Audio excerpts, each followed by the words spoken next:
Hello friends, you're welcome to Queen's Fashion World today with me. I want to specially thank my subscribers. Thank you so very much for all of your support. And if today is your first time of tuning this channel, you are welcome. Today I will be teaching how to cut this beautiful structure sleeve. So stay with me as I continue. So I have a bridal. It's a doll face bridal satin here with me that I will be using for this sleeve. I have a hairstyle and I have a collar gum. This collar gum is the semi grade, not the thickest collar gum. It's not also the softest, but this other semi grade. And I have a sewable bone.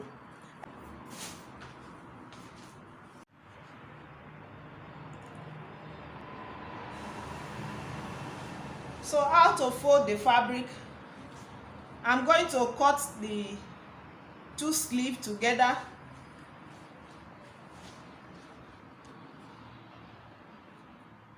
Don't mind this chalk you're seeing here. So I fold it into two and fold it again into four. I will check the width.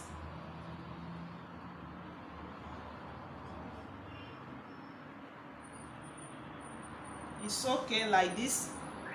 Now I'm going to mark a chalk at the starting point.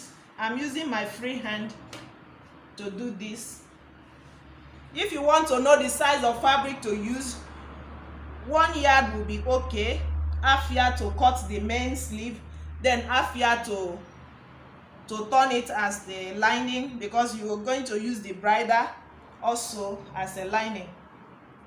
Now to get the length of this sleeve, I'll use 17 inches as the length. So I'll go ahead and mark my 17 inches like this.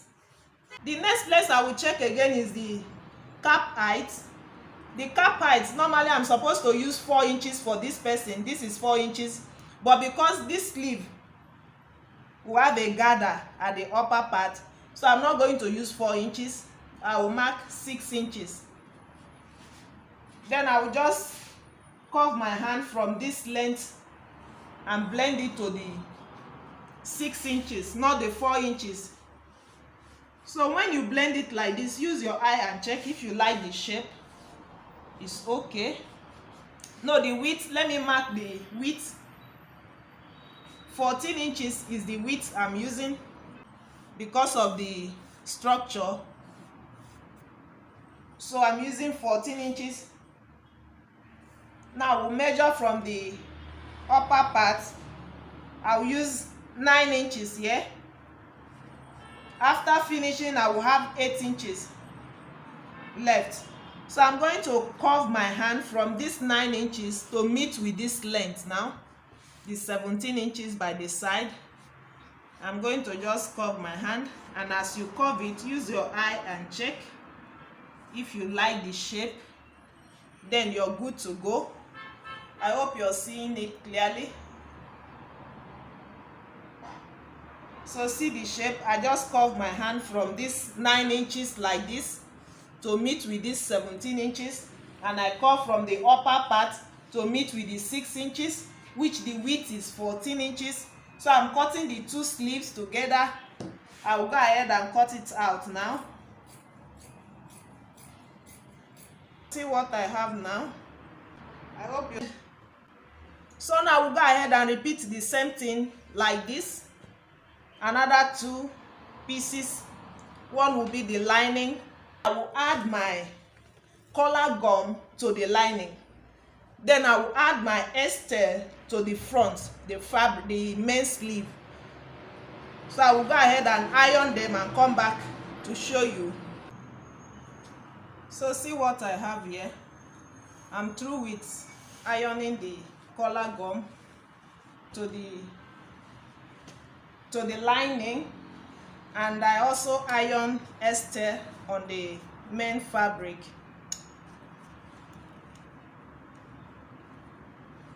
So let me explain something now. If you're using a collar gum, and a collar gum is always better for this structure sleeve. If you're using it, see, are you seeing this 1/2 inch that I left here?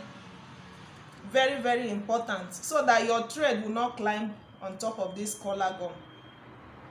Make sure you leave this 1/2 inch.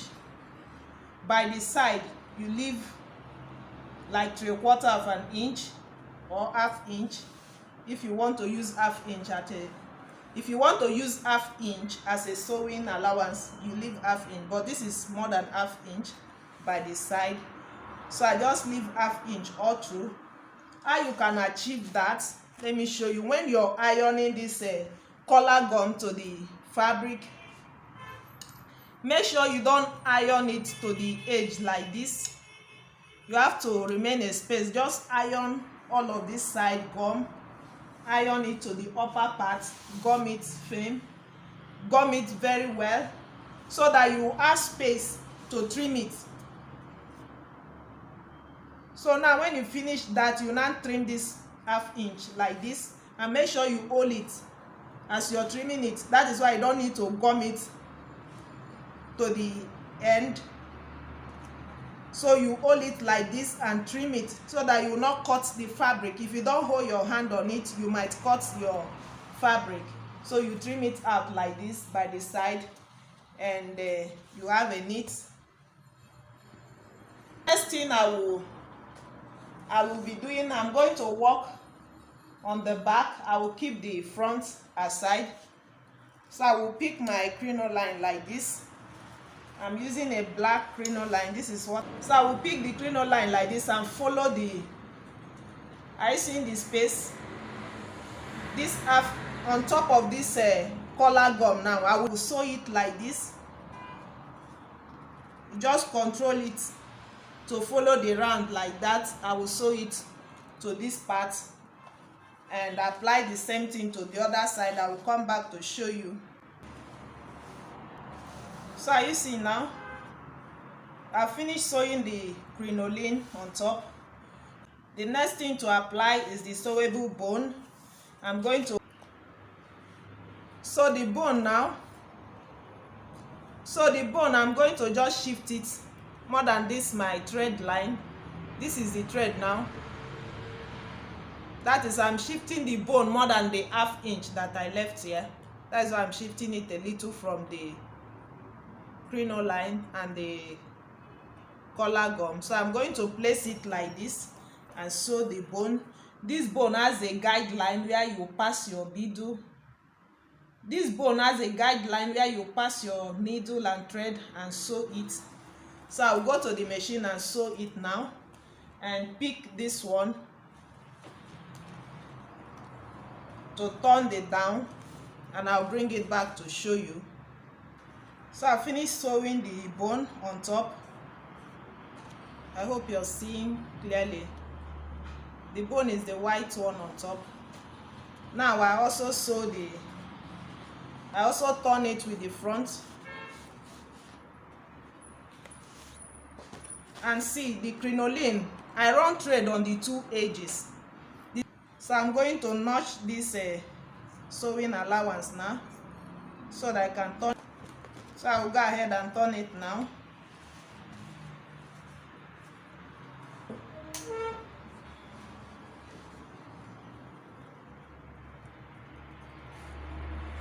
Now I can iron it properly now.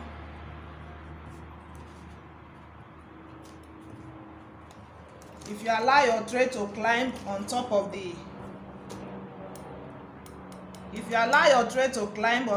the collar gum, when to iron it will be very, very difficult. It will not balance at all. So see, I finished ironing it now. See how it is. I'm going to trim this excess out.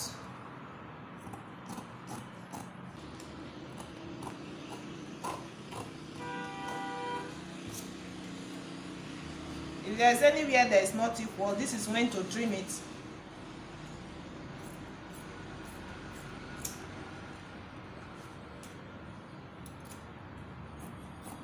because of the gumming and all of that. So some parts is longer than some parts. Now I will open it up like this. You see the way it is. This is the front. I'm going to hold it like this and sew it inside. I'll just close it like this and run it to this side so that it will be neat when the person wear it, because this other part is going to show in front. So let me do that quickly. So see how it is. I just sew it like this. Now I'm going to notch this part now, so that when I turn it inside to be smooth.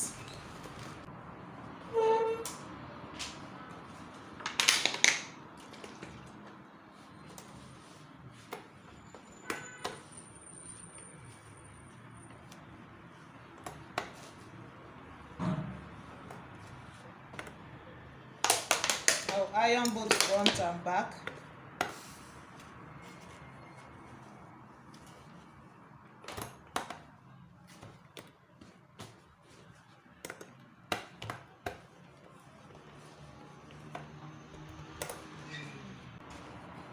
Now I'm going to notch the center of it, the upper part. I'll just notch the center like this.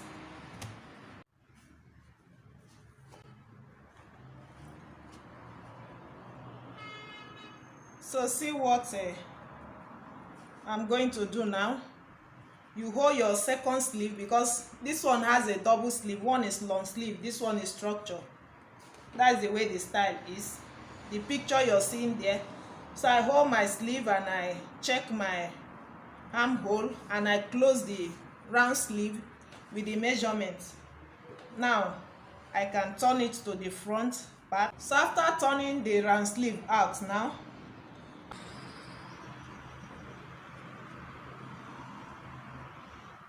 so wherever the long sleeve stop, I'm going to hold it like this and notch.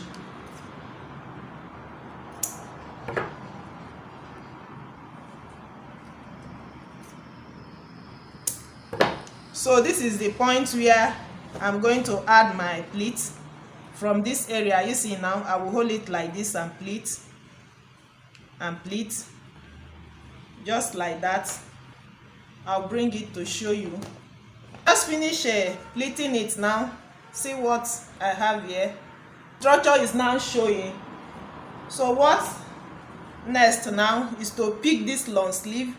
I've already turned it to the front already, so I will pick it like this and put it inside.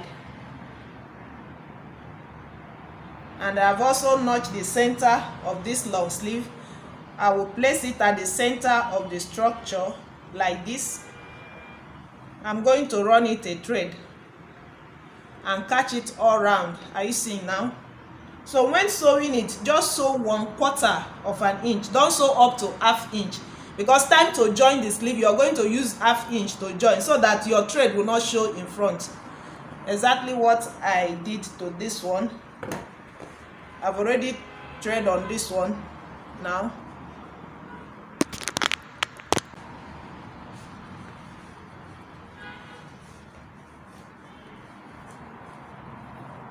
So see how beautiful it is.